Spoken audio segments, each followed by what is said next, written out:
Are. Oh, wow. This is weird. This is the first Sunday since before the retreat.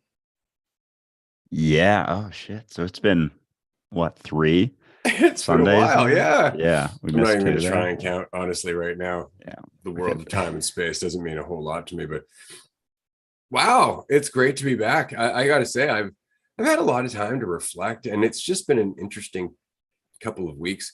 It's been an interesting week for me since getting back from the retreat. I find that for me, the retreats very much are, well, they're like a little accelerator pad. It's like all of a sudden I just push on the gas in terms of my personal growth. And I find there are so many opportunities because there are so many open discussions for me to apply a lesson, to explore an insight, to venture out into authenticity and vulnerability with a new person, and to ultimately deprogram a bunch of old previous triggers and all that. And I know people tend to think that, oh yeah, Ray's got this. Ray doesn't deal with any of that stuff anymore. No, I certainly do. It's definitely in there all the time. And the whole point of this dialogue, this discussion, the peeling back of the layers is that as we do so, we all grow together. That's not me out there teaching anyone, because I certainly don't feel like I have anything to teach, but it is certainly me out there trying to learn with you.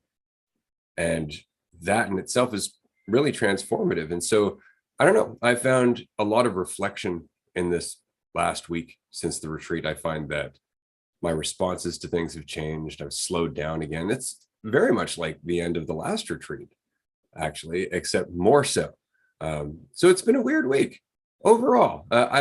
I'm not saying it's good or bad, but there's been a lot of change, and that change has very much shifted the dynamic of how I see myself in the world in a lot of ways. And yeah, I don't know. It's interesting to reflect on these things and not settle on an endpoint. I guess is the point. Like, I'm not trying to self-reflect and go, and now I've learned this. There's no endpoint that I'm looking for. It's just this constant kind of unfolding of whatever it is that's happening in my mind and in my reality and so on and so forth. And so, yeah, it's been a lot of fun. And I got to say, I'm so excited about Colorado. For everybody who doesn't know, we are doing two events in Denver, Colorado, as of June 9th, the weekend of June 9th, and the weekend of June, well, I'd say 16th, but it starts on the 15th. So we have a 3-day weekend and a 4-day weekend happening in Denver, Colorado. There's one ticket left, one queen bed for the first weekend. And then I'm just going to be hanging around Denver, kicking around. I think on the Monday and the Friday, I might be doing a community get together. We might choose a park and just sit down, have a coffee, shoot the shit, that kind of thing. It's going to be fun. If you would like to join us, definitely join us on Patreon, because we'll talk about all the details there as we get closer to the event. Likewise, there's another event coming up in August in Vermont, August 24th. The details are not released for this yet. Tier 3 access, early access, of course, as always. But just all of these opportunities to continue to talk to our community members, as much as I'm excited to meet them and be there for their questions and so on and so forth. Characteristically, selfishly, I'm really excited about all the growth I'm going through.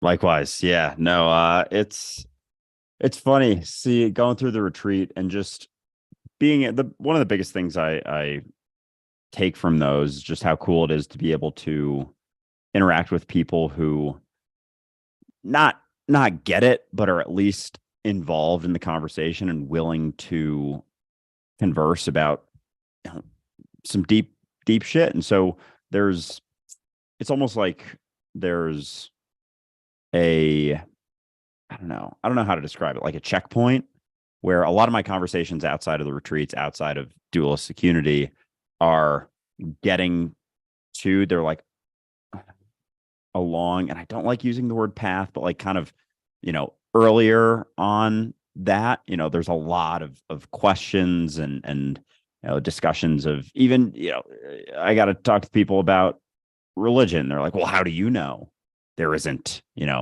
a God looking over us, judging us? And it's like, I don't have to deal with that shit at the retreats, which is awesome. And it's the same on our Patreon group chats and all of that. So there's like a ability to go deeper into things and recognize things. And even what's interesting at the retreat is we do have deeper discussions, and there are times where we do dive deep into it, but a lot of the conversations are just fun conversations. They're not circling around. They're not like podcast episode type conversations. It's just talking with other iterations of myself about going through the shit, dealing with stuff. And another thing I noticed, which I find funny, is how self-judgmental we are, because I go through it a lot too. And recently I've been going through it more than I have in the past, which has been interesting. Just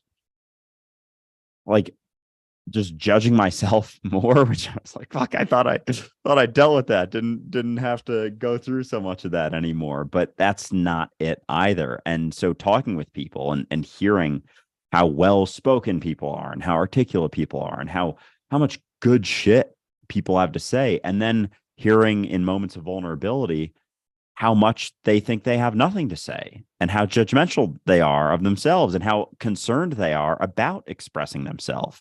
And I'm like, what? You're crazy. Like, you have so much to share. I love talking with you. And especially when people don't have, a fleshed out idea. They're like, yeah, I don't know. That probably didn't make very much sense. Or I don't know if you're able to follow that, or that was probably a dumb thing to say or whatever. And I'm like, what?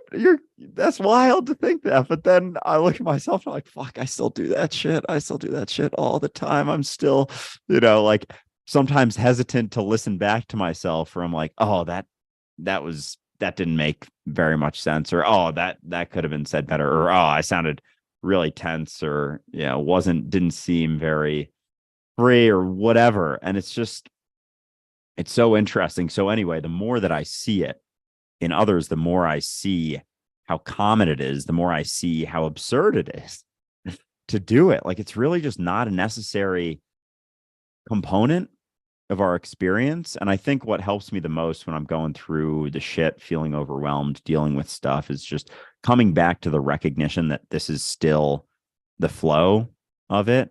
This is still the flow of it. And sometimes that's not very fun to recognize. Like, it is freeing and it is helpful for sure. That's what I come back to very, very often, is that even when I'm feeling down, judging myself, going through it, as soon as I come back to, oh, this is it as well. I'm still in flow.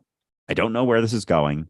Been through this before and I've learned a lot. Been through this before and I've come out of it. I've been through this before and I've gotten through it. And every time I come back to that, there's like an lightening of the load, at least just a little bit, even just a little bit, which helps. But there are times when, you're deep in it. You're like, oh, this is still it. And you're like, oh, I don't know if I want to accept that in this moment, because it still doesn't feel great. And that's the thing, is recognizing that you're still in flow doesn't mean that everything just goes back to fucking sunshine and rainbows, but it does allow you to at least look at things without so much distortion, with just even a little bit of weight, a little bit less resistance, which always helps me. So anyway, if you've been judging yourself a lot recently, feeling like you don't have shit to offer and share, just know that I go through that stuff all the time still too.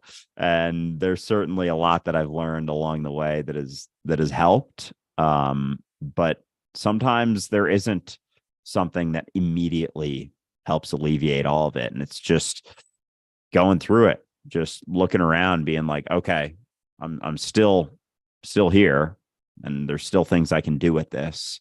It doesn't feel amazing, but letting go of the idea that things should be different than they are at least helps alleviate a little bit of that weight. Oh man, it's so funny because we talk about, letting go of our opinion of what things should be, or letting go of our opinions straight up of whatever they are. But that really just means letting go of the narration. Like, that really means letting go of that entire thing that gives you some sense of control as you're flowing down the river of existence from moment to moment, letting go of all of it and just being where you are. That's a lot. Like, it's a lot. And I say this after 20 years of thinking I was getting it. Like, I really am humbled by the last week or so. The retreat always drives me right to my knees in terms of humility, because it's so easy to mistake the concepts for the reality. It's so easy to get lost in all of this fun philosophical stuff and to forget that it's in those moments when all of your triggers are flaring, when your emotions are threatening to pull you and push you one way or another, where you don't lose your balance, you don't give in to the urge to judge yourself or think about the narration or make it about your character at all. And you just sit in it like you're in the eye of a storm, letting it just wash over you and still reacting or still responding more accurately to everything as it happens, moment to moment, but doing so from a place of non-attachment, of clarity. So that way your responses are, I guess, tempered with awareness. It's not that there aren't emotions behind it, but they're not the governing factor, because you're not grabbing onto any one emotion and letting it push or pull you. So you're sitting in between all of them with awareness. And out of all of that context, choosing what to do next.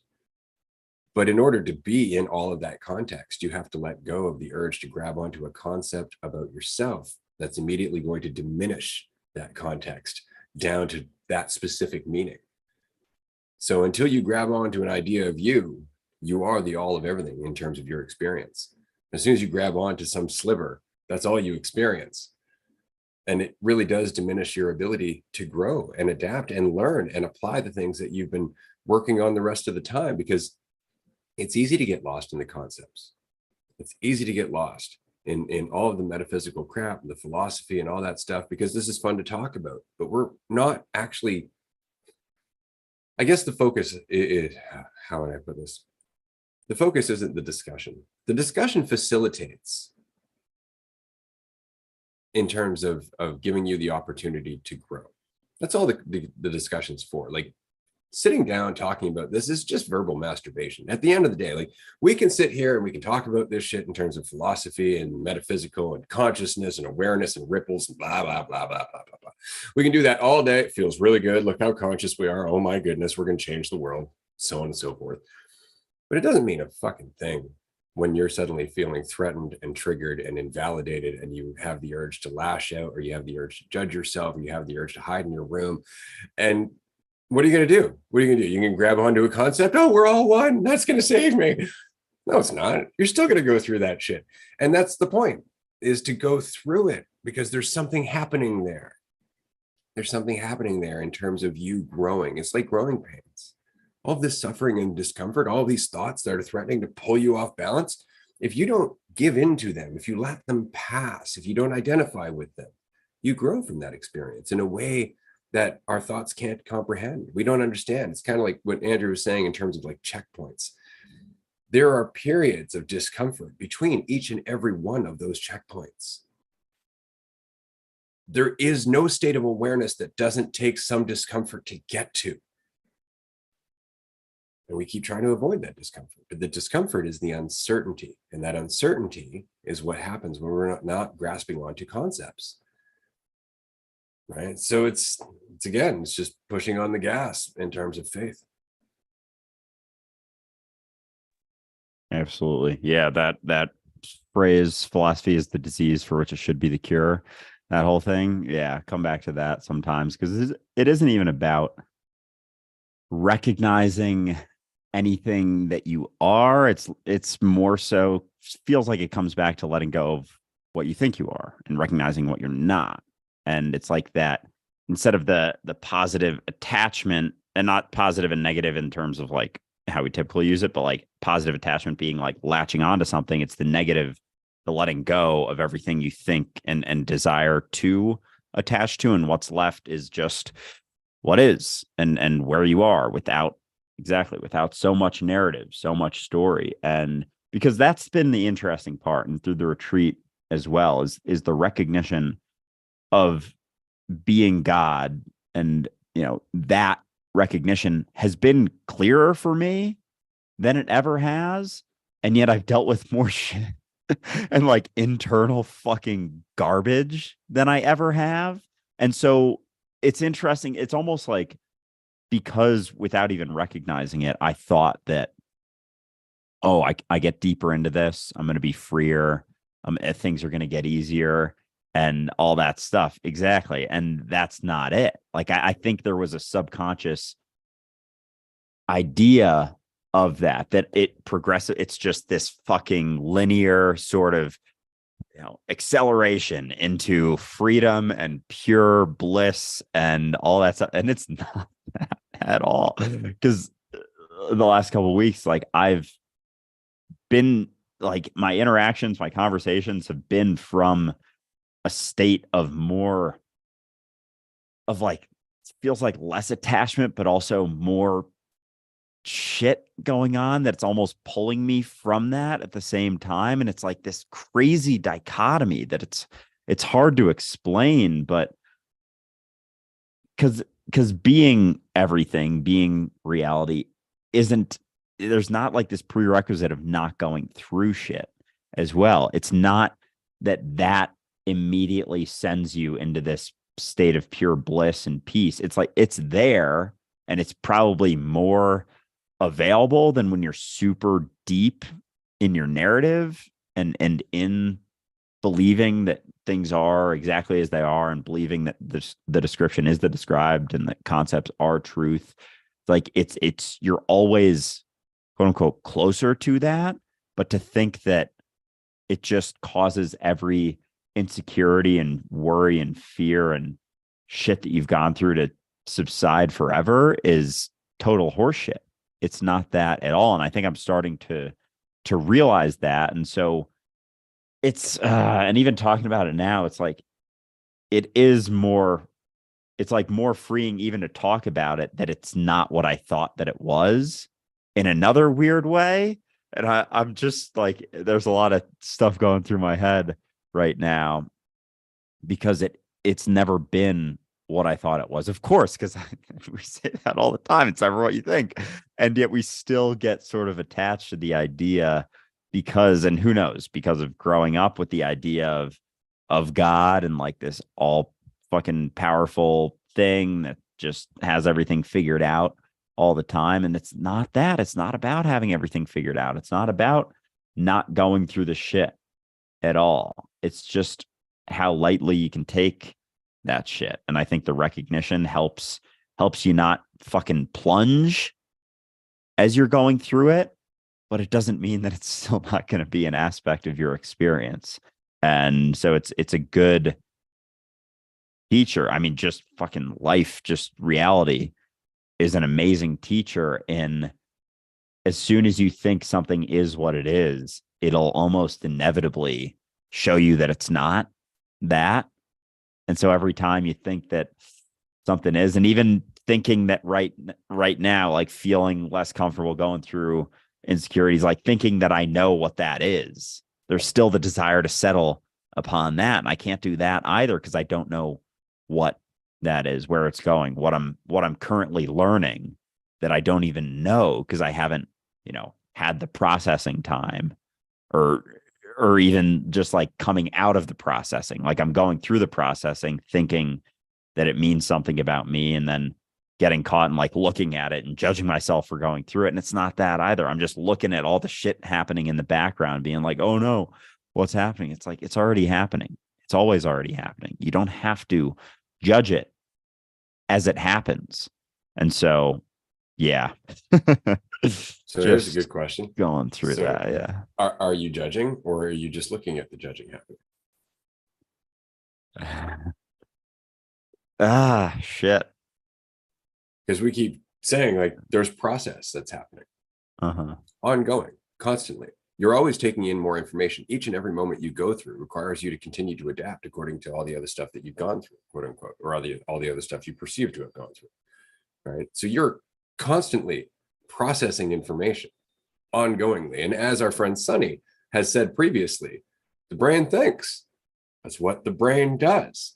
And so here we are tuning into this channel of self-judgment, thinking that we're judging our progress, when that's just a part of the process that's also happening, is the judging of ourselves going through that process. Well, there's other stuff happening about how well we're doing through that process, and all of that thought, all of that narrative that's back there, all the different facets of it All of it's just process. It's not actually us doing it to some degree. It is us depending on focused on one thing or another. And we don't have to do that, is what I'm saying. We don't have to focus on it. We can actually just go, oh, look at that. I'm in a period where I'm judging myself. And it'll pass.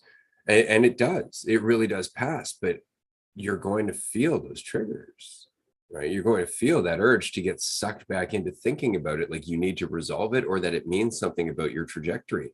You don't know. It is entirely possible that this bout of humility or this bout of self-judgment that you're going through is going to inform the next moment of empathy when you run into somebody who's going through something similar. Like, this may actually be a part of your brain processing how to be a better communicator. And you're looking at it as though it's negative because it feels like one. Fuck. It really is that. Jesus Christ. It's so funny how you can talk about this stuff and then you like forget it when it's you going through it. Like, even like last week, I was a guest on a podcast, and I'm sure, like, I haven't listened back to it, but while I was in it, I was like judging myself as I would finish talking, and I was probably being super articulate and like being able to answer this stuff pretty well. And meanwhile, in my head, it's like, that was a stupid fucking answer. Like, oh, you really think you know what you're talking about? Like, oh, you're going back into that shallow stuff right now? Like, what are you doing?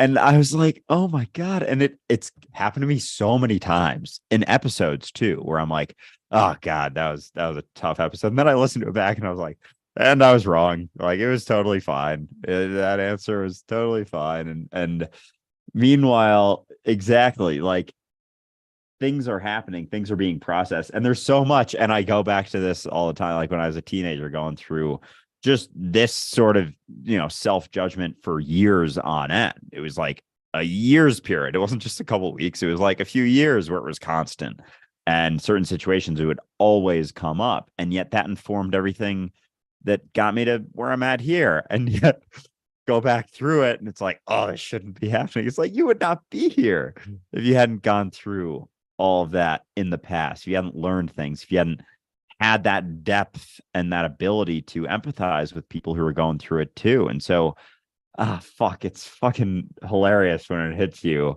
that I'm going to interact with tens of thousands of people in the rest of my life. And there's going to be people who have going through similar things to now, in a period where I've let go of a decent amount of stuff. I've feeling freer in general than I have. And yet, holy shit, here I am still judging the fuck out of what I say. And so there's going to be people that I come across, especially in Dualistic Unity community, who are letting go of more things, feeling freer in themselves. And then all of a sudden they hit a couple weeks where they're like, I thought I let go of that. And I feel like I'm back to where I was 10 years ago. It's like, oh yeah, I've been there. And meanwhile, here I am, like, this is what's going to allow me to connect with that person. And yet here I am being so concerned with, like, oh, I don't know. This is a lot. This is overwhelming, blah, blah, blah. And you so quickly forget that. We so quickly forget that. It's like, fuck, you're right. Yeah. It's funny when you see it, as always. Welcome to the party. Yeah. I love it. I really do. I don't mean to laugh at your expense. It's just happening that way. And the reason it's happening that way is because I go through it all the time. I've hit this exact thing over and over and over and over. And just, so yeah, it gets to the point where you're just like, oh, okay, I'm learning how to connect with people, because it's very different to look at someone and from, I guess, a place of theoretical conceptual knowledge, go, this is just a period that's temporary. You're going to get through and everything's going to be fine. As opposed to that look that you get in your eyes when you actually think back to that deep, dark fucking pit that you went through, and you look at them and you're like, oh yeah, no, I get it. Right? And there's a totally different feel because you've seen it. To whatever degree you've seen it. And the depth of that experience is what informs the depth of your answer. That's why it's so important to go through shit. That's why it's so important to get out of your comfortable bubble and go and do things that trigger you, or at least allow things into your life that trigger you. And what I mean is to not necessarily be controlling every relationship, not necessarily be controlling every person's perception of you, that kind of thing, because that's all a way of avoiding those triggers. It's all a way of avoiding the shit that makes you uncomfortable, so you don't have to worry about the thoughts that are going to come with it. See, that's interesting, isn't it? Every time we go into something that's uncomfortable, there are thoughts that come with it. It's not that we're thinking about it. It's that there are thoughts that come with it because we're going into a period of advanced processing. So there's more thought, there's more process. And all of a sudden we're like, oh, I'm thinking about myself more. No, you're going through change. Your brain is thinking more. You don't have to tune into that. Keep going through change. Just keep going. Don't turn around. Right? But it's easy to turn around, especially when you've gone far enough where you're like, oh, I don't feel like I'm suffering as much. Oh, that's much better. I'm going to go back to identifying. It's just this backsliding thing because it's the familiar, and we don't recognize that, again, it's cyclical. It does this cycle. But anyway, I'm going to change direction for a second, if you don't mind, unless you've got something you'd like to add. No, you're good. All right, cool. I want to talk a little bit about manipulation, because there is this incredible, it's almost like a form of magic. And I've watched it happen in public settings so often.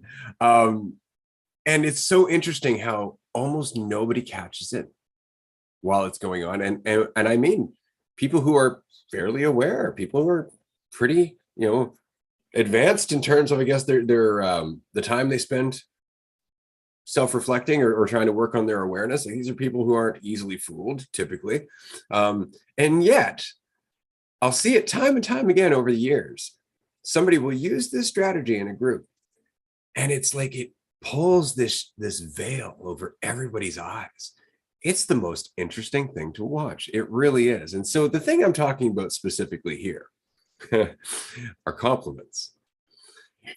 Compliments are such an interesting form of manipulation because they're very easy to use, and they're a great way of protecting yourself from criticism. So what I mean is that if I meet somebody and I make them feel really good about themselves, it's very unlikely that they're going to want to tear me down because they're feeling really good about themselves. Now, you see, that sounds really nice at first until you start to realize, hold up, what am I avoiding in terms of their feedback? What am I avoiding in terms of their authentic perception of me that might happen if I wasn't consistently trying to, pad their response to me or sugarcoat things, right? And that is the danger. But you'll watch this, it's always superficial. It's always superficial because it's very difficult to compliment strangers based on anything with depth because you don't know them, right? So what you do is you start going around and saying, wow, I love your hair. Oh, you look fantastic. I love the way you carry yourself. You really make me feel good when you're around. And you say these very nice, innocuous things, but you do so consistently over and over and over. Every person you meet, every time there's a gap in the conversation, there's just something that you're doing to put boost that person up. And what's interesting is that people won't notice it. You may not even notice it. You may not even notice that you're doing it as a way of hiding who you are or protecting yourself from quote unquote negative perceptions. But it's a common practice. And the person you're talking to, because they're going through shit too, they want to feel nice. They want to feel recognized. And unless they're aware of the why, they want to feel that way, where it's coming from, they're not going to be aware of why you're saying it or where it's coming from. And so there is this very, very interesting magic that kind of happens where somebody's just like, oh, that feels really good. And they totally change their perception of you based on something that you may have done deliberately or not.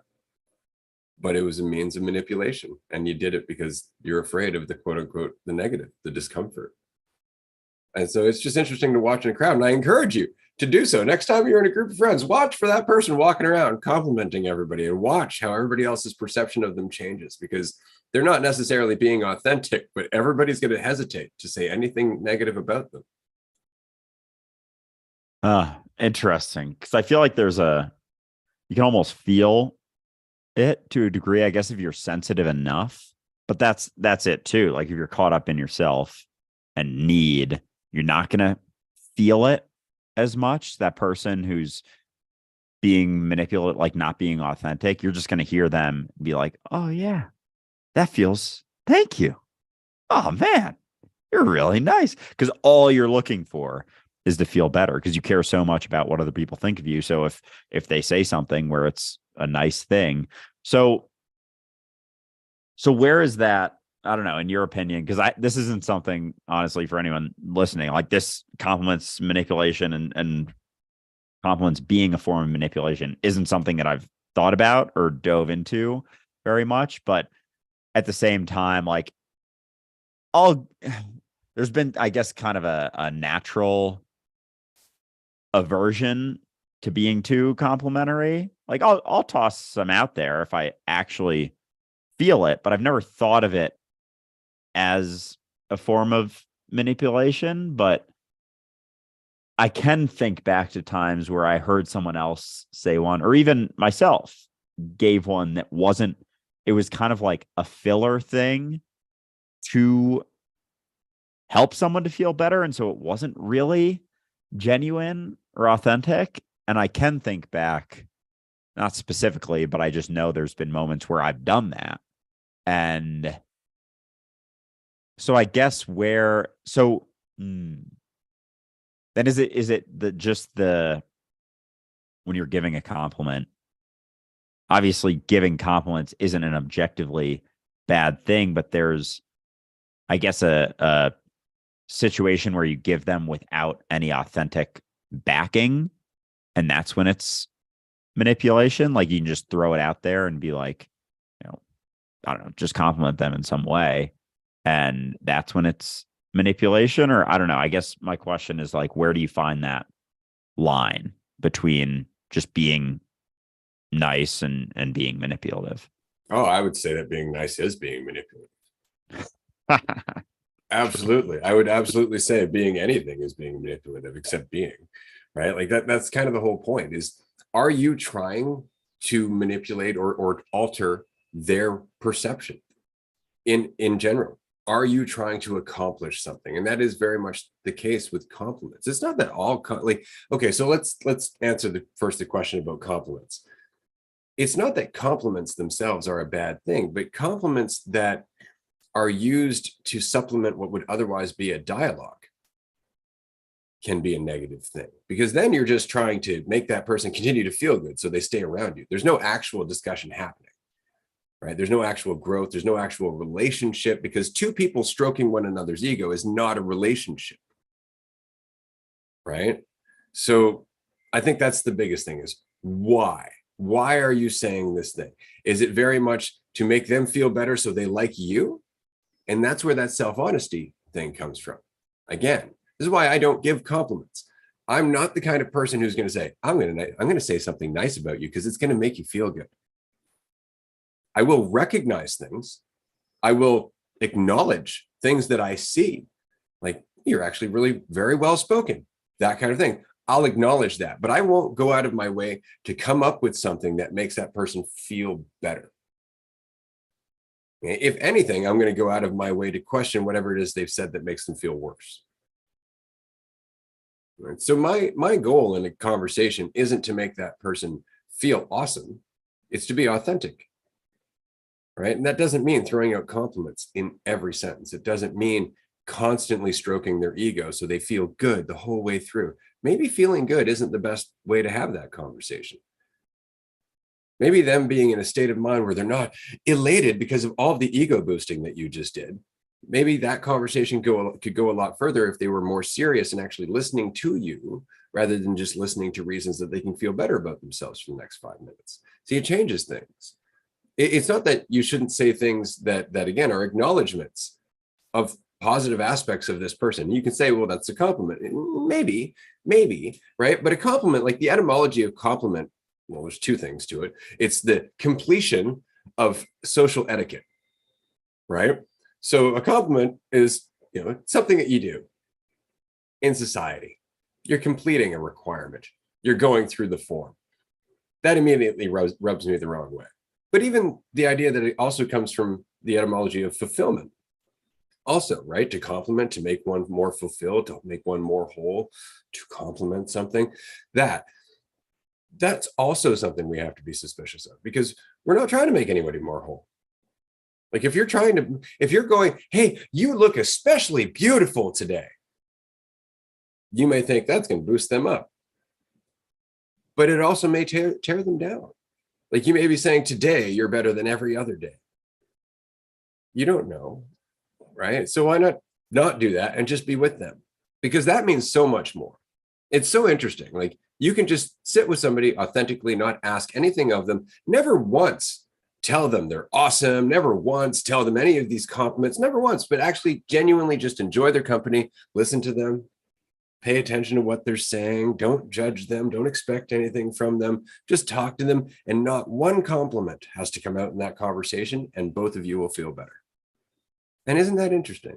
But compliments they're like a shortcut in a lot of ways, but they also cut out a lot of the nuance of the conversation. They also cut out the ability to grow and have a relationship. So again, it's not to say you shouldn't recognize positive aspects about people, if you want to call them positive. It's not to say you shouldn't recognize aspects about people. It's that you shouldn't be using them to, I don't know, change your political campaign in terms of how they perceive you and like you, right? That's really it. It's the why. It's just the why. Why are you saying this? Are you saying this because it would be awkward if you didn't? Yeah, because it really is reinforcing the thing. You know, if it reinforces their identity, it's reinforcing one side of the coin, where the other side of the coin is where they feel worse, right? Like you're reinforcing their idea of themselves that they believe to be the truth. And so that believing that to be the truth of them is going to have pitfalls inevitably. My mom actually had a friend who had, I don't know, people call it like a glow up, basically. Like in high school, she wasn't, the most attractive, like didn't dress well, whatever. And then at her reunion, like 20 years later, she kind of like, I don't know, looked better. People perceived her in a more positive light, whatever. And she got a ton of compliments. And it was the weirdest thing to her, because immediately she was like, holy shit, like what the fuck? Like, does that mean that I wasn't like, what did you think I was like? Because people were like, oh my gosh, you look amazing. And it was so far on the other side that it was like, what the hell? Like, did you guys think I was really ugly in high school or something? And I remember my mom told me this like years ago. And it was just, I found it so interesting, because people can take it so many different ways. And if she was super insecure, her friend was super insecure at that point in her life, as she had gotten older, she may have been like, oh, thank you, and felt really good. But being able to see that with a degree of clarity, it was like, what are these people? Where are they coming from with this? What's their motive behind it? And there is a aspect of that where and just giving compliments in general, the people who give a lot of them all the time, like with anything, it diminishes the value of them. Like if someone actually takes the time to get to know someone and recognizes something in them, as you were saying, like there's so much more genuine, so much more of a just genuine connection there that's already happening. You're not trying to get them to a state in which you think they're going to be in a better spot because they temporarily feel better, because it's just a temporary fix. It's feeling better versus getting better. And complimenting them just allows for a temporary cessation of feeling worse through feeling better, but it's not letting go of the thing that's making them feel worse when they do feel worse. It's reinforcing the thing that makes them feel worse when they feel worse, that they're just temporarily utilizing. And that's us running back to identity all the time. As soon as we get uncomfortable, we're like, oh, let me latch onto this. Let me think of myself in this way. Let me just, do some positivity affirmations and look in the mirror and point to myself. And it's like, okay, how long is that going to last until someone comes around and thinks something differently, until you have another experience where all of those positivity affirmations or perceptions or things that you're grateful for fall apart? And then what are you left with? Because they were just superficial kind of things that were boosting you up in the first place. And that's what identity is. And so anytime a compliment is utilized in order to get someone to a certain state, all you're doing is reinforcing the thing that they suffer from on the flip side, because it's always that coin, two sides of the same coin. So complimenting someone, damn, yeah, I've never really thought about it like that. But complimenting someone is just reinforcing the thing that they derive all of their suffering from. And you're how do I put this, enabling an addiction, which inevitably can drive them towards relationships that are always based on compliments. They're always looking for people who are going to give them compliments, which makes them very easy to manipulate, because people who are narcissistic give lots of compliments. People who want to take advantage of you will compliment the hell out of you. And if you have been conditioned by everybody who's people pleasing around you to want those compliments, you are basically just prey. And so it's so important to recognize that it's not just that compliments are manipulative, but that they're also setting people up for a cheapened form of relationship, right? Like I wouldn't consider myself to be a nice person. My wife wouldn't consider me to be a nice person, but she would consider me to be authentic. She would say, you're honest.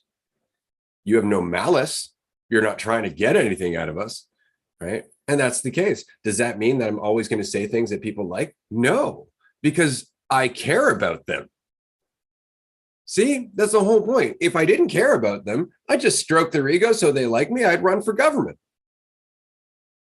If I didn't care about them, it would just be about how they perceive me. That's the point.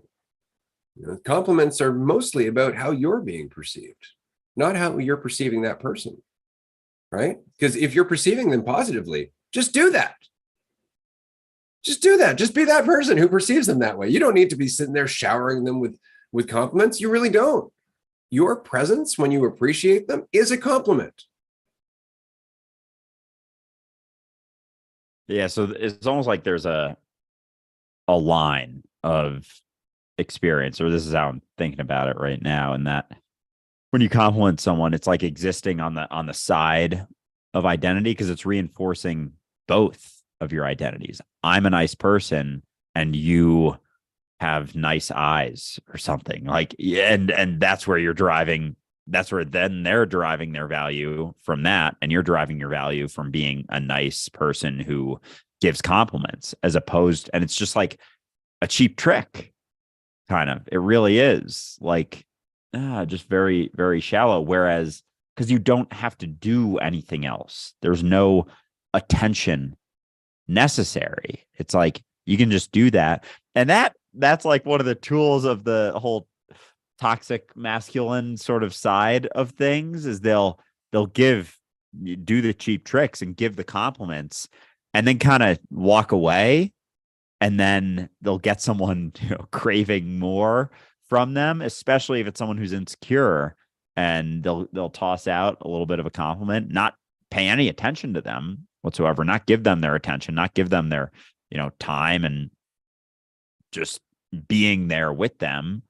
And so it takes very, very little effort to do that. And you can very easily take advantage of people who are insecure just by doing that. Someone who doesn't feel secure in themselves, and get them to crave more of that and get them to run towards you. So it's almost like there's a responsibility in recognizing that, like how identity works and how superficial things can be utilized in a way when people are insecure. Like, you don't have to do very much to get them to like you.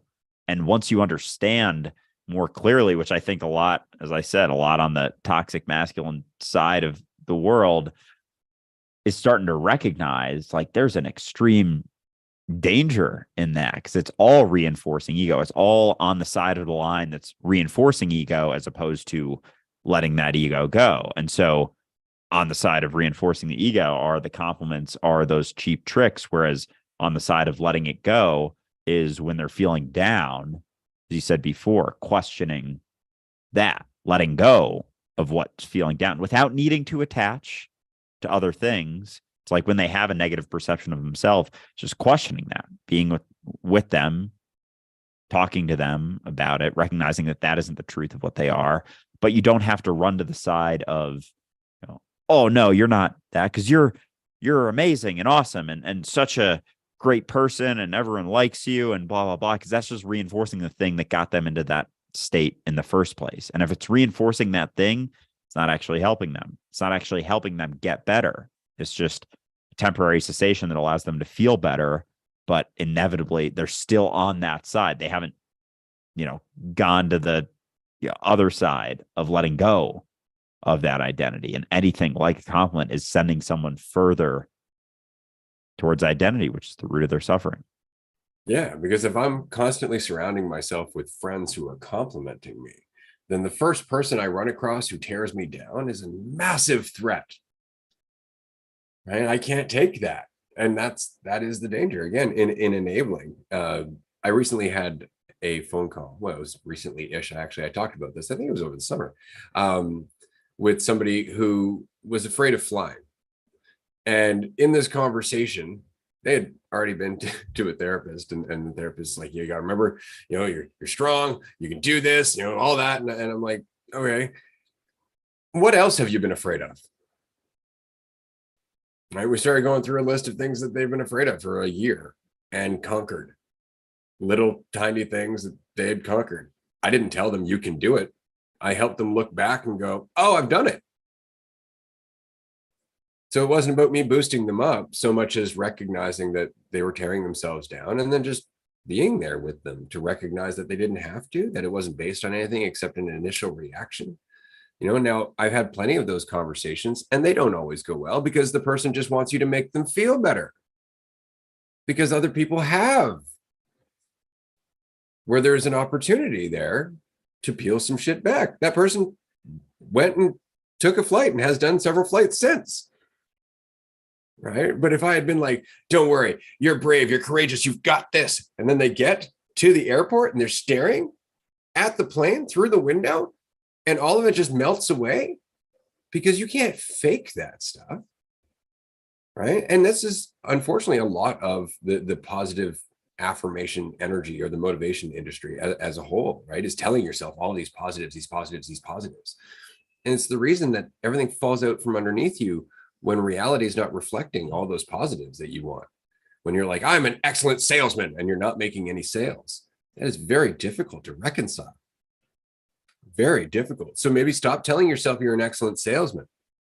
So that way, the next time you're having a conversation with somebody, you're not trying to be an excellent salesman. You're not just in the pitch trying to compliment them, trying to manipulate them. You're actually talking to that person, listening to them, and learning how to be a better salesman because you're in a relationship. It's always the opposite from the shortcuts that our brain's like, look, we have control if we just do this. There's always a consequence to that, because that control is fictitious. Every time you think this is what's going to happen, there is a whole bunch of shit that you are missing entirely. Okay. And besides that, like the positivity affirmations and believing all these things to be true about you are not only reinforcing your idea of yourself as what you believe yourself to be, but they're also exhausting. Like needing to go through all that stuff every single day, like wake up and do the whole thing, the whole shtick, the whole, self-improvement stuff, going through the processes, going through the affirmations, going through, the manifestation journaling and all that stuff. Like that's exhausting. It takes a lot of time, a lot of energy, a lot of focus, and it all reinforces that root. Like that's really the bitch of it for me, is recognizing how, no matter how good it can make you feel, it reinforces the idea of yourself. And then if you're thinking, if you're a salesman and you're thinking about, telling yourself how good of a salesman you are, like that's just another idea. That's just another story inside of your mind that doesn't, it's based off of the outcome of the situation too. Like being a good salesman is based off of how many sales you get. It's not actually involved in the situation that gets you to the sale, which is kind of funny. Like being a good salesman, You could be, I guess you could be like a shitty salesman. And if you're getting sales, you're a good salesman. And that's just through, differing degrees of manipulation. But you can't affirm yourself to that state. Like the thing that actually gets you to the outcome of being a good salesman is being there with the person, being there with them, conversing with them, having a connection to them, as opposed to being so caught up in being a good salesman. If you keep affirming that, you're like, well, to be a good salesman, I need sales. And then there's need, and then there's desire, and then there's all the shit that comes up during the conversation that's taking you further from actually getting the sale, which is always funny because any idea we have of what being good at something is based on the outcome, which you don't even know. You never even know what the best outcome is. Saying that you're a good salesman or podcaster or speaker or runner or whatever is all those things jump over the experience of actually doing them. They circumvent the experience of it. It's all superficial. It's all based on ideas and stories and concepts, because all those things, being a good XYZ, is a concept. They're objective good, this or that or this or that. And so letting go of that allows you to actually be in the experience. And that's what life is. Like, we're sitting in eternity. You're so focused on being a good this that you're missing out on the experience of being it. Like, you're trying to jump over experience and just get to a point because you're trying to validate yourself, just trying to feel better about yourself, trying to build this positive idea of yourself, and you're missing life. Like, that's the even shittier. That's the tougher part of that is recognizing that through those desires to be the good this or that, you're missing life. You're missing the whole experience. You don't have to be so focused on all of those things, on becoming the best thing in whatever field that you are, because that's all based on outcome. It's skipping over the reality of your experience, which is your life. And it's just a bummer when we get so caught in that we miss we miss all of it. But yeah, it's just circumnavigating all of experience through trying to be the best at whatever we want to be. Tis a bummer. That's definitely a good way to put it. It's, as always, it's the same thing over and over again. Are we trying to be something? Are we trying to get somewhere? Are we trying to get something out of someone else? Do we need them to perceive us a certain way? So now that we've done that fun little conversation about manipulation, because I really wanted to cover that, I wanted to go back to something you were saying earlier in the episode, that no matter how many times we talk about this stuff, we always end up coming back to the same lessons, because that's the point. Like, the lessons themselves are actually really simple. It's that we don't like them because they require us to change. And so it's almost like we have to take them layer by layer, right? Like, we're like, yeah, right, not judging myself, no problem. No, I got that. Doesn't make any sense. No worries. And we go on for a little while, changes our path. And then all of a sudden, now that we're comfortable not judging ourselves, something from our childhood comes up where we were afraid of judgment early on, and it's a deeper layer. But because we've cleared all the other layers above, now it's exposed like a nerve, right? So here we go. Now we're going into this lesson about judging ourselves that's based on something that's far deeper. And so now we have to apply all the same lessons that we just thought we mastered through the last compression period. But now we get to do it with something deeper, which tends to be a little bit more sensitive. Right. So now the lessons are even more important. But because it's more sensitive, you think you actually went backwards. But it's more sensitive because of the work you've done. See, it's more sensitive because you've dug your way to it. Right. It's not that you're doing worse because you feel like this. You're doing better because you feel like this. This is the shit to work through.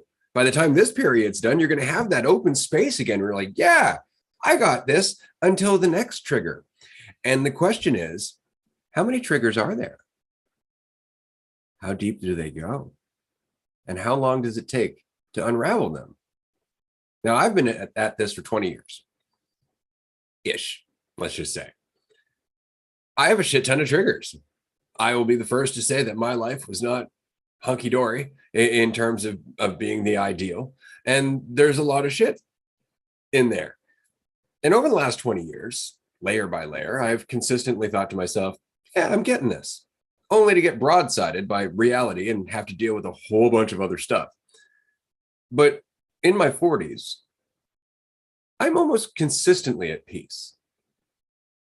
Like, to be honest with everybody, it's not that I don't go through stuff, it's that it's never a danger. It's never something I'm afraid of going through anymore. There's no resistance to hearing those thoughts of self-judgment. It just fades away in terms of being important. The work really does work. It's just time and attention. But what you're doing is you're digging deep. You're exploring things that you've been avoiding habitually or even unconsciously because they hurt. And so the process of working through them is the process of hurting to some degree, because the process of hurting willingly is the process of healing.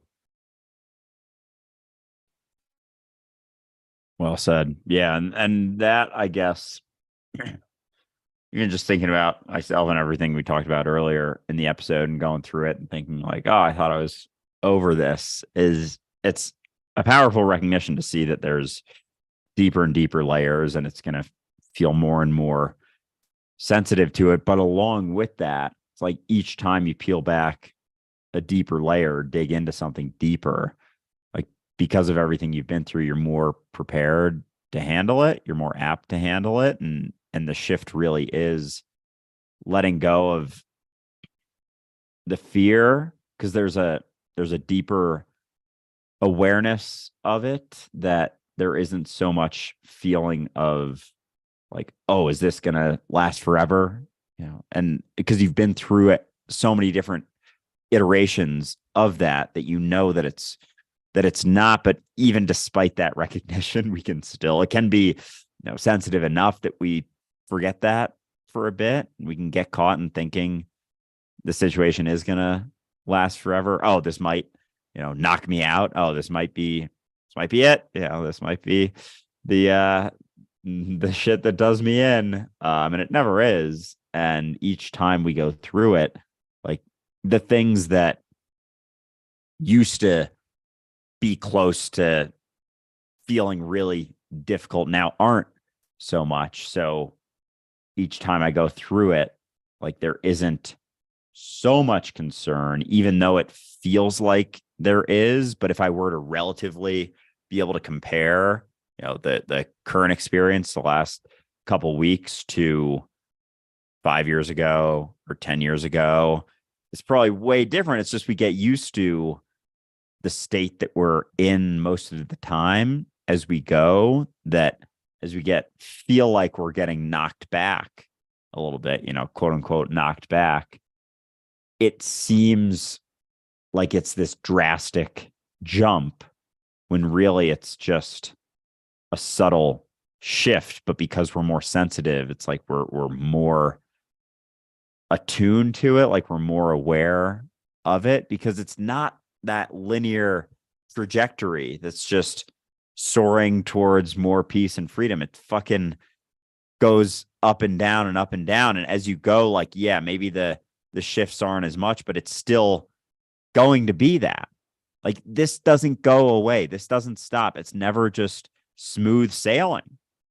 And you could have really calm waters for a while and then have a burst of really choppy fucking waters where you're like, holy shit, I thought I was done with this.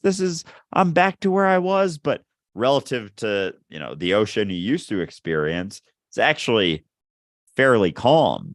And also sometimes it is just as choppy, but you've been through so much that now you know how the boat works. You're working the sails a little bit better. You see it, wobbling one way. You're like, oh, I've been here. Let's, pull this back. Oh, I recognize this. Let's do this. So you're more, it's like you've gone on this voyage along the ocean, and the whole time you're learning things, picking things up along the way, better ways to handle the current and the waves and the madness of the ocean.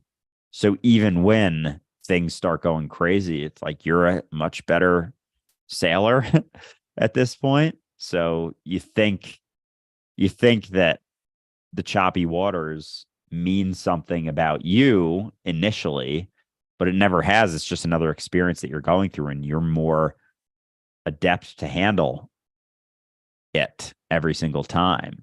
And there's always a point where we get concerned that we're not, or that it's gonna, the storm's gonna last forever. And yeah, and it never does. That's really interesting. Like, there's a part of us that really just wants to stay in kind of a childhood mentality. And what I mean is that we want people to come pick us up. Like, we want people to come boost us, tell us it's going to be okay, do the work for us, right? We don't necessarily want to do it ourselves, but that's when we find freedom, is when we don't no longer need people to come over and be responsible for our state of mind. But it's so much easier to just kind of piss and whine about it and hope that somebody's going to come over and compliment you, like, you can do it, you're strong, you're a warrior, all that. And it's like, right, but that's going to last until you're not around to do that for them, and then they're going to be looking for someone else, right? And that's very much it. Is there's a point where it is better to allow a person to figure out how to stand on their feet. But where is that point? And I say, as a parent, there's a lot of gray area there.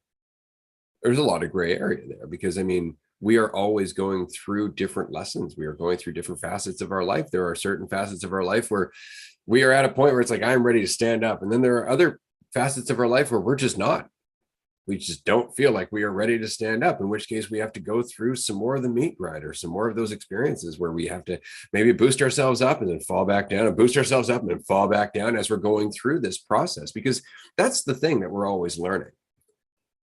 You can do that through any journey that you're on. You can go through the process of boosting yourself up to make yourself feel like you can do it, and then the fall that follows. This is why the expression is pride goeth before the fall, because you're trying to boost yourself up to feel proud, and that is setting you up so you're not grounded anymore, and it can all get undermined as soon as something gets taken away from you. That's the problem with pride. It's always based on achievement. It's always based on the ego. It's based on some sense of value that is now increased as a result of the thing you're proud about. So it can be taken away. That's the lesson that we're always going through. You can stand on a chair, but you're in danger. You don't need to stand on that chair, but that means you have to be equal to everybody else. See? And that's the draw. But if I stand on the chair, I'm higher than everybody else. No, you're just in more danger. You just feel higher. And everybody else who's not standing on that chair is kind of laughing at the fact that you're in this ridiculous predicament simply because you need to feel better. Isn't it funny, the pitfalls to boosting yourself up are always right there. They're always easy to see in a state of clarity, but when you're lost in your shit, it's like, it seems like a good idea, and then there's going to be inevitable pitfalls. And I really do like the that example and that thought process of standing on a chair or a stool, or boosting yourself up and trying to get up there, and thinking that it means more about you. Like, you actually haven't changed. You're just the same jackass, and now you're just standing on a stool. Yeah, exactly. Like, thinking that it makes you more. And that's just an illusion. But as a society, we're so bought into that. We're so bought into looking at people standing on stools, thinking that they are actually higher, that it does actually mean more about them. But, getting into a conversation with someone, going to grab a coffee with someone and just having a conversation. And if that was the extent of your experience, and there wasn't anything that you knew about them, they didn't know anything about you, like, how would that go? so many people in a situation like that will point to the things that they've done and the things that they've experienced and validated themselves through the things that they have and the things that they own and all those things. But that doesn't actually add anything to the conversation you're having over coffee or just on a walk or something. Like those basic sort of experiences that are awesome and like super enjoyable to do with people, but so often we bring in all of the external identity based things. But if you can bring it back to, okay, what's that experience like? You can't bring up anything about yourself, how people see you. Like, how is that going to go? Some people don't have anything to talk about if they're not validating themselves or being validated by the other person. And oftentimes the other person, if they feel grateful for having been able to get a cup of coffee or go on a walk with this person, are going to validate the other person. And so they're looking up at them standing on a stool, validating their position on that stool. And I think that's been a very large aspect of our society is the people on the stool think of themselves as in a certain way because they're standing on the stool, but then everyone who's not standing on the stool is looking at them, thinking of them in a certain way, wanting to be on their own stool. And it never meant anything. It doesn't mean anything when you get on the stool. It doesn't mean anything when you get off the stool. It doesn't mean anything when you're not on the stool, looking at someone else on the stool. And yet we think that it does. And it's all superficial bullshit. Like it really is. And the reality of what you are just being here now, there isn't so much of an ability to stand on that stool because that stool is pretty limited. It's pretty confined. There's not much room to explore when you're standing on that stool. And that's really what experience is all about. And this reminds me of a video I came across yesterday about how if you want to, it was an example of like traveling. And if you want to actually have a really cool, exciting travel experience, like travel for as cheaply as you possibly can. Because the guy gave an example of even just, the flight. Say you're going to another country, the flight, and you have a bunch of money and you spend a bunch of that money and get a first class flight and you get, your own little cubby, your own little thing. And it's like you get on the flight and that's it. You don't interact with anyone. Whereas you try to spend as little money as you possibly can. You get a middle seat in the back of the plane and, you're interacting with people, and if you're not, if you're trying to avoid that experience, then you're going to be bitching and moaning the entire time. But if you're willing to just have experience and enjoy that experience, like you're going to have all sorts of stories from that time. Or, once you get there, if you go to a super fucking nice hotel just by yourself, you're there. And then, you go out and explore the city or whatever versus spending a lot less money going to a hostel or something, bunking up with 15 other people. Like what's going to be more of an experience? What's going to have more depth? What's going to have more variety to that experience? Of course, living with a bunch of people, but like that's what's deemed, that's cheaper. And a lot of people will think of that as being less enjoyable of a time because it costs less, it's less quote unquote convenient, but that convenience and comfort is quite the trade-off to having a depth of that experience. Like you're really sacrificing quite a bit of life by, sitting up in your ivory tower, looking down on everyone.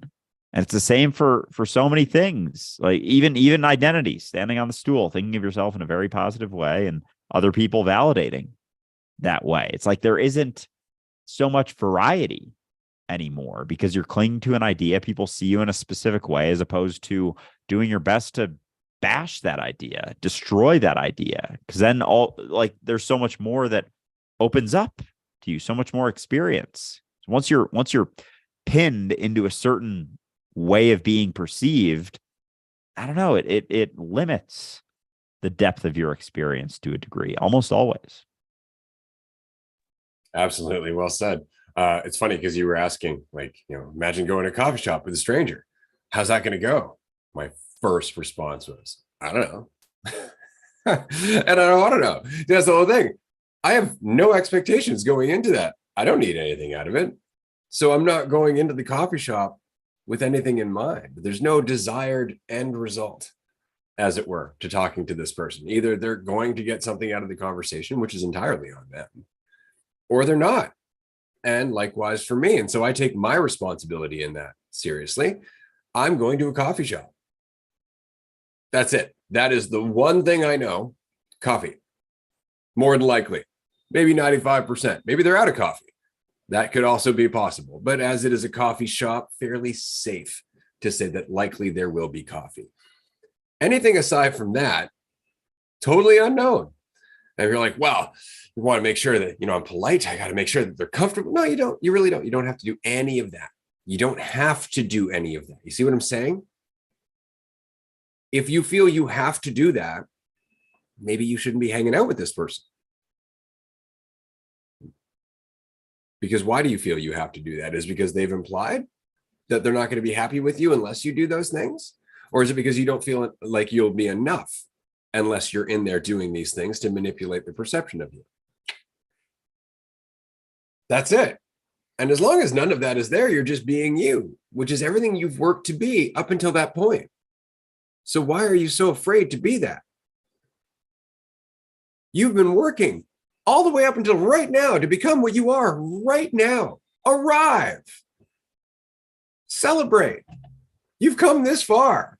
That doesn't mean there isn't more to do, but you're here now.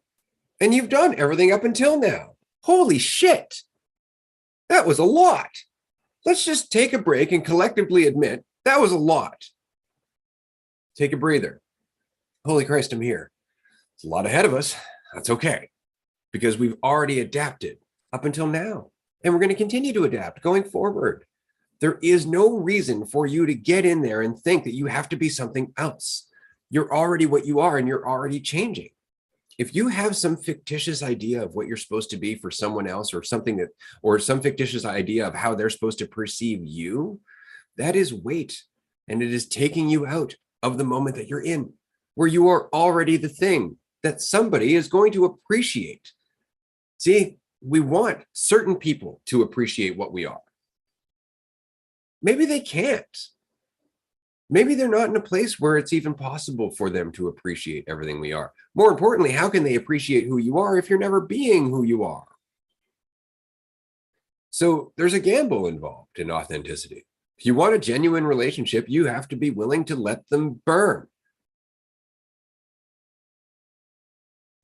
Yeah, and even just this reminds me. A couple of weeks ago, I talked to a girl who I've gone on dates with before. We don't live near each other at all, but we got on a Zoom call together, just chat for a little while. And leading up to it, it's so funny how much we can talk about these things. And I was still like, I should have some topics to bring up or something. And it was coming up and I was like, oh, fuck that shit. And so I went through that process of like, oh, I should have some things to talk about. Like she has a lot going on right now. I should be. And there was a part of me that was like, we gotta prepare for like a fucking conversation that, it's not even a fucking like podcast or anything. It's just a conversation with someone. And so I was seeing those things coming up, and it's kind of fun to see those things still there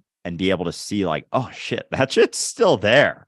Like as much as we talk about, and even on here, we never prepare for these episodes, but this is something that, just another thing that years ago, coming on a live stream without any preparation, I would be like, holy fuck, I'm nervous. I'm worried. I'm afraid. And I forget all that, a few years ago, even 3 years ago, I probably would have, my heart would have been pounding coming on this. And we so quickly forget like, oh, I've made a lot of progress to get to this point where I can step into a situation like this and just talk for 2 hours with no preparation whatsoever, no concern for how it's going to go, blah, blah, blah, blah, blah. And yet, we get used to that. And so we forget like, oh, there's a lot of shit that happened to get me to this point where I can do this. But it was funny to see those things still come up and then be able to be like, no, I don't have to prepare at all. I have no fucking idea how this conversation is going to go. I don't know where it's going to lead, whatever. And so, yeah, I didn't. And it was a great time. It was a great chat. But it's always interesting how much you can talk about stuff. You can have the conversation. You can conceptually understand how futile it is to prepare because you never actually know. And yet it still comes up. It's still right there. It's still something that arises and in points of, uncertainty, because that's what it was. I didn't have any idea how it was going to go. As I always never know how it's going to go. I'm always in that state, not knowing, but there's certain points where it's like, oh, but I want it to go well. And that'll come off. It's like, fuck that noise. Like, fuck that shit. And so then as you want it to go well, and you're like, I do want it to go well. Oh, I should prepare. And then it's like letting go of that shit as you go, because it's still there. Like there's still going to be certain points where we forget how little certainty there ever is, like how we never have any idea. And I can talk about it for eternity, and yet there are still going to be situations where it comes up and there's like that desire to run back to it, but recognizing that, and even have it, like I enjoy those situations coming up and being willing, to admit like, yeah, that shit still comes up. I still had a strong desire to prepare for something I didn't know what it was going to be. And so it's funny, but in each of those moments, it's just another experience where I let it go. I didn't prepare. I didn't go into it with any expectations whatsoever. And it went totally great. So then, the next time it comes around, that, urge, that side of me that has that urge for something to go in a certain way may not be as strong. And it's just going through it. It's just getting those reps in, but it's not about avoiding those situations. It's about recognizing them, facing them, having some of those desires come up, being willing to let them go, or sometimes, not having the wherewithal to let them go and recognize how futile it was to prepare because it didn't go how you thought it was going to go, because it never fucking does. So no need to set yourself in a specific direction that is just one of the infinite number of directions that it could go. So preparation is oftentimes futile in almost every situation. It's funny because my perception of that process is changing, I think. And it's because it's like we were saying earlier, your brain is immediately processing whatever information is coming into it all the time. And so when all of a sudden you're like, I'm going into a new situation, your brain is immediately trying to go through as much information as it can to solve all the uncertainty that goes with that new situation and all the possible variables that go in that. But that makes us uncomfortable. And so we reach for the first conclusion that our brain comes up with, right? Do this, it'll go well, right? And we're like, aha, I feel better. Whew, thank God that's over, right? But what's interesting is that our brain at that moment is actually showing us why we don't have to be concerned. Look how much it's processing on just a fragment of information going into the unknown. So all of a sudden it's processing all of these different scenarios. You don't have to grasp onto them. Your brain is literally processing that shit all the time, which means it's going to be doing so when you're in that conversation. It's going to be doing so when you're in the situation itself, because you are fucking brilliant. When you're not just grasping onto the first solution that makes you feel better out of desperation, you are actually the process of intelligence, as long as you remain in that process, rather than looking for that endpoint that makes the process stop. See, the process itself is intense. We call it uncertainty, but it's being, which is being intelligence, which is intense. Yeah, it really is, because in order to allow that process and the intelligence to arise in the moment, you have to remain relaxed. And people will say that being relaxed, they'll equate that with being fucking lazy a lot of times, but it's hard. It's like hard work in a sense, like to a degree, because in like we so quickly want to latch on to certain things, because it creates a cessation, or there's a cessation of the uncertainty, but it isn't actually what we think it is. And so in order to allow that intelligence to arise, we have to remain relaxed. And in lots of situations where they're uncomfortable, staying relaxed is one of the hardest things you can ever do. But that's what allows it to arise. As we run from the relaxation, as we tense up, as we try and prepare every possible scenario that could possibly come up, it's all, I was talking about the two sides before. It's like on the side of identity, ego. What does this mean about me? I have to be prepared. I have to know all these things, because that's going to help my value go up, and it's going to, take away from or hinder the ability for my value to go down. And it's all on the side of believing you are what you think you are, and trying to build up that idea of yourself. Whereas on the flip side, your intelligence manifests. You're a product of billions of years of evolution right here, right now. You got all the answers right at your disposal. As soon as you're relaxed, as soon as you're not focused or concerned about what the situation is going to mean about you, it's like the answers are always there as soon as you let go of the need to have them. And that's the counterintuitive nature of all of this, is as you let go of the need for them to be there, they're there because you're relaxed. Because you're relaxed when you let go of the concern. That's what's left, is that state of relaxation. But it's not the easiest thing to do when you're caught up in your narrative and your idea of yourself. Relaxing is like the last thing your mind wants to do. Like, no, we need to be prepared. We need to be ready. We need to be set and have everything figured out, when it never actually can. So being relaxed is the best option, but that takes practice too. Like, there's a cultivation there. And sometimes that means just going through it and proving to yourself that you can, even when you don't feel relaxed, still doing it anyway. And then it's like, okay, I was able to handle that situation. You go through it again and again and again. Like, okay. And there's a side of it that's, feeling like you need to prove it to yourself, but it's really just proving to yourself that you've always been able to handle it, no matter whether you thought you could or you couldn't. Really, it's just balance, right? Like it's kind of like we spend all of our time trying to get that sense of control. So we spend all of our time, weightlifting to get strength, but we don't spend any of that time stretching, because we don't necessarily see how that's going to help in the long term. We're like, but that doesn't give me that control. It's like, right, but it does give you longevity. It does give you fluidity. It does give you more enjoyment in your life, rather than just looking really big, right? You're also fluid. You're actually feeling better and more healthy, as opposed to just satisfying your insecurity.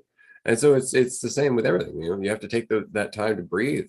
You have to understand that the thoughts that you're not enough are really just part of the process of you recognizing that you always have been enough. They don't actually indicate anything about you, except possibly whereabouts you are in the journey to recognizing that you are everything you've ever needed to be. Maybe they seem real, because one day they won't. So right now, you get to go through the process of thinking they're real, so that way one day it seems laughable that you ever believed that to be the case. So it really is the spectrum of experience, in which case there's nothing to worry about. You don't have to be afraid. That doesn't mean that things aren't going to be challenging or hard. They will be. I fucking promise you, they're going to be challenging and hard. That's what makes them worthwhile. That's what makes all of this worthwhile, is the fact that while it's challenging and it's hard, and there's going to be moments where you don't think you can get through and you don't think you can do it, you will. That's the point. Keep going. You will.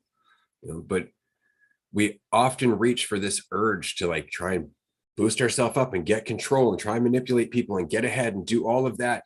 And as Andrew was just saying, relaxation is different than we tend to perceive it as. We perceive people who are lazy, people who don't want to get off the couch, don't want to get out of their house, don't want to go out and get a job, don't want to work, don't want to take responsibility for themselves. We perceive those people as being relaxed, but in fact, they're so bogged down in shit. That's why they can't move. They've got nothing but their own expectations and everyone else, to the point where they're just hiding from all of that because it's so heavy.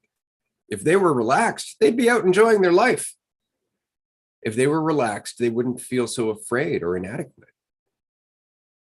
So it's really important to remember that the appearance of relaxation is not the appearance of stagnation.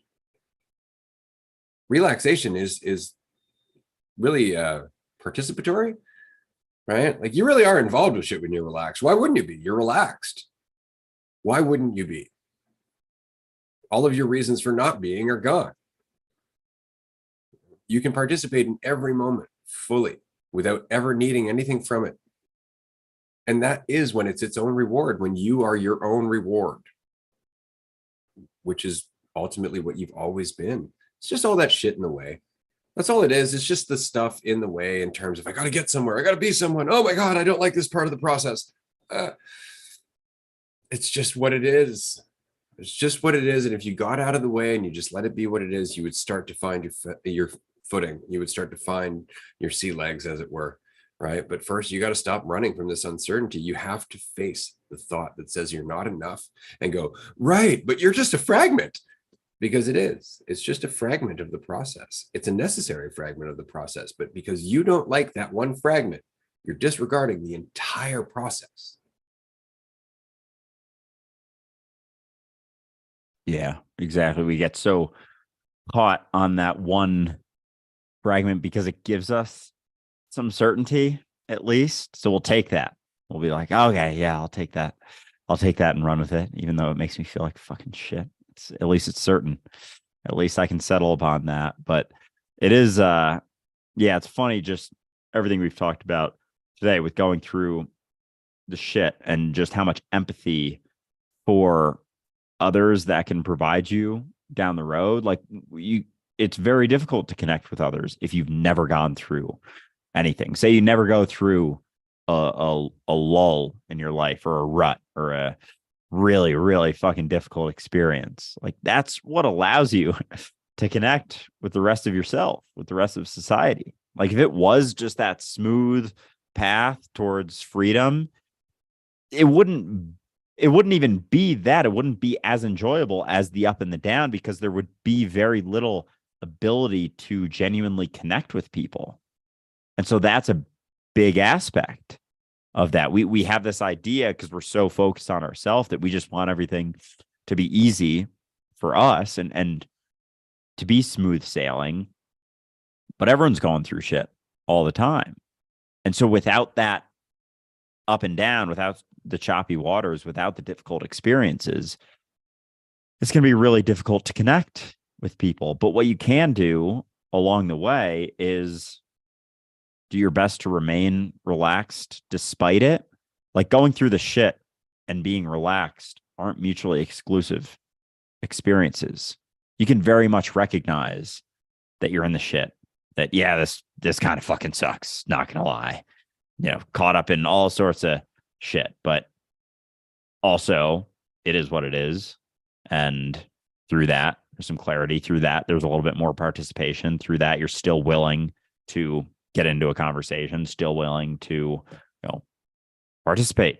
As you said, being relaxed is prerequisite to participating, in a sense. Like, as we get tense and tightened up, we avoid. But with that, even just little glimpse of relaxation, there's the ability to be more involved in reality. And that's what allows you to connect with people. It's what allows you to recognize the benefits of going through all of the shit. And then the shit isn't so shitty, because you're connecting with people and you're seeing, oh, there's some utility here, actually. Oh, it wasn't all for nothing. It wasn't just a awful experience that meant nothing and couldn't be utilized, and there was no benefits to it whatsoever. but that twinge of relaxation is necessary in order to get out there and participate, get involved in things, do shit despite how you feel, despite how maybe you don't feel like getting out of bed in the morning. You still get out of bed, you still do the stuff, you still interact, you still go through it. And that's what informs what eventually gets you out of it, or what always was going to be getting out of it. But it's just that state of relaxation that allows that process to happen without so much resistance, and just it allows the choppiness to go a little bit smoother, as opposed to adding to the choppiness, because the choppiness is going to be there, and your perception of the choppiness, how willing you are to relax despite it, is going to inform how much choppier it gets. And through that, you go in and out of it, but you learn a lot along the way. And those connections with people really do allow you to let go of the idea that it shouldn't have happened. You see the utility that it always had. See, it's funny because relax itself doesn't imply that everything around you is relaxing, right? Relax itself just means loose. That's all it means, right? Is loose. So that doesn't mean that you're not challenged. It doesn't mean that you're not participating. It doesn't mean that you're not going through things. It means that you're not tensing up. You're not resisting. You're not trying to protect yourself to the same degree. You're remaining loose. And that's really important in general. We talk about this all the time in terms of martial arts and whatnot. Anybody who's rigid is easy to move, right? Anything that's brittle is easy to break. Keep that in mind. When we say relax, it really just means be what you are. Have faith in what you are. Does that mean things are going to go the way you want them to? No, because you want them to as a result of not being who you are. See, that's the whole thing. Like, as long as you're in that whole, like, but if I am who I am, what if it doesn't? See, you've already done it. That's it. You're no longer being who you are because you're looking for a desired outcome. Just go.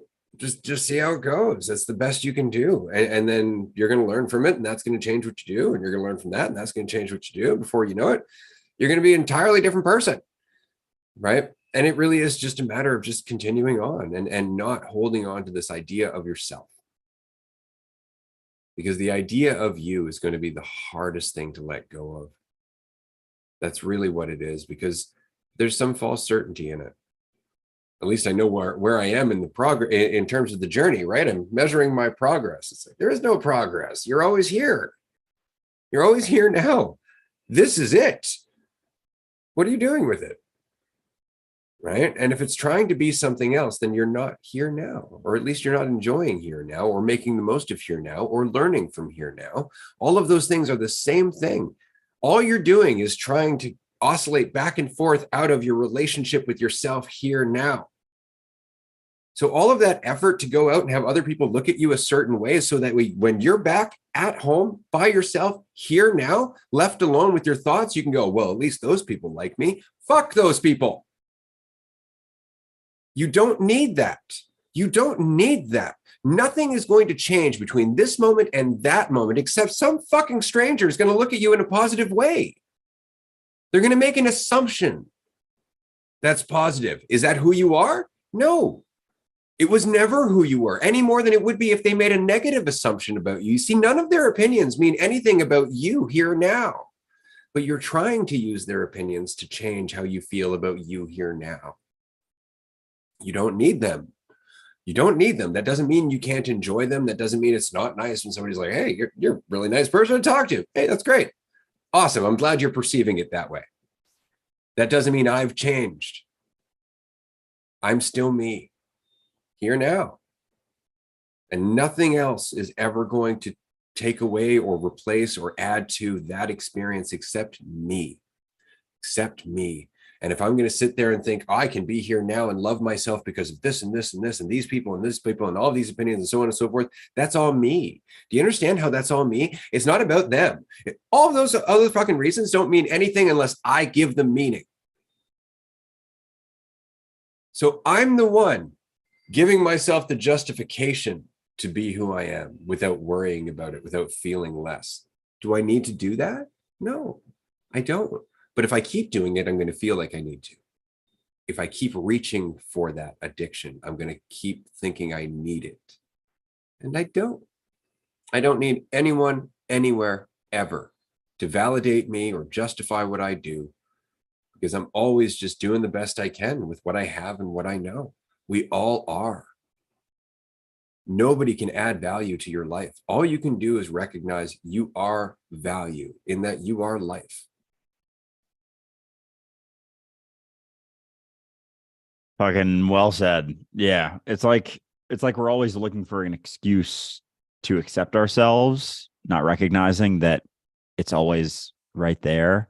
Like even this episode, we've been talking about going through the shit, like talking about our own experiences going through the shit. I find it fucking hilarious how people are probably going to really enjoy this episode. And it's just us just being ourselves saying, like, yeah, I'm going through shit right now. I'm dealing with stuff that I thought I haven't had to in a while. And it's just that.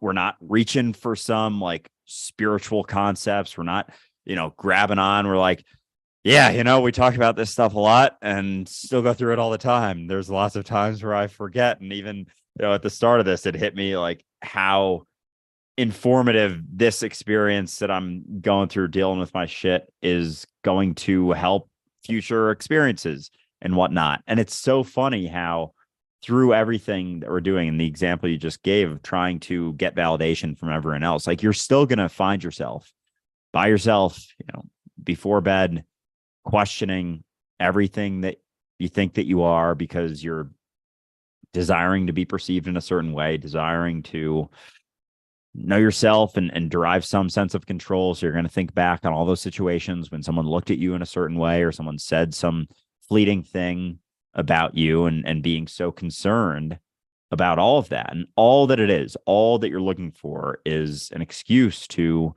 accept yourself, an excuse to just fucking be yourself exactly as you are. And the beauty of that is it doesn't come with anything. It doesn't come with any additional stuff. There's no way to be yourself. There's no way I can write down how to be yourself besides not trying to be anything at all. Like that's all being yourself is letting go of the need. And what's left is just you. As you let go of the need to be seen in any specific way, the idea that you should act in any certain way, the feeling like you have to protect something, as if there's ever anything to protect. I have to protect this idea because God forbid someone thinks of me in some other way. It's like, you don't think that's just on them for seeing you in that way? Like it's not. All we're doing is looking for that excuse to just be ourselves, be able to fucking have a conversation, an open and honest conversation. It's like, yeah, here's how I am. Here's what I'm going through, blah, blah, blah, blah, blah. And just talk about that. And yet we're so hesitant to share those things because we think it's going to diminish us. We think in some way, shape, or form that's even a possibility. It's not a possibility. It's fucking impossible. If you can start to recognize that, the impossibility of you being diminished, everything's a little bit less scary through that recognition. So just being able to be you and let go of that idea that you could ever possibly do that wrong. Like you can't do it wrong, but it's the idea that you can that gets you caught in the shit. It's caught in, oh, I should be this way. I need to say this. I need to act this way. I hope this person looks at me in this way. And it's all just you looking for an excuse to accept yourself. And as long as you're looking for it in anyone else, it's going to be something that's easily, I don't know, diminished. It's going to be something that's easily taken away. Well, it's easy come, easy go, that whole sort of thing. But nothing that adds to you. So there's nothing that can be taken away. And you're always what you are. There's no need for the concern of being anything.